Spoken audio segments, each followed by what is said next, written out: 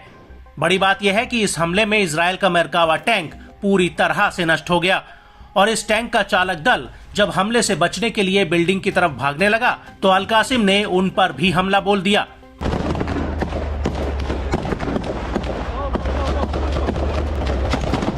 आपको बता दें कि गाजा के भीतर इजरायली सेना चौतरफा हमलों से जूझ रही है और नेट्जरीम एक्सिस में तो इजरायली सेना पर अबू अली मुस्तफा ब्रिगेड ने दनादन गोलों की बरसात कर दी। इस सब के बीच हमास न सिर्फ गाजा के भीतर आईडीएफ को निशाना बना रहा है, बल्कि वो गाजा के बाहर भी इजरायली सेना पर हमले कर रहा है।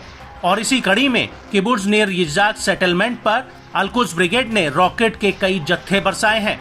इसके अलावा अल-कासिम ने पूर्वी रफा में रेम मिलिट्री बेस पर भी एक सीधा हमला किया है और इस हमले की वजह से इन हशलोशा, किसुफिम और रीम में हवाई हमलों के सायरन बजने लगे थे।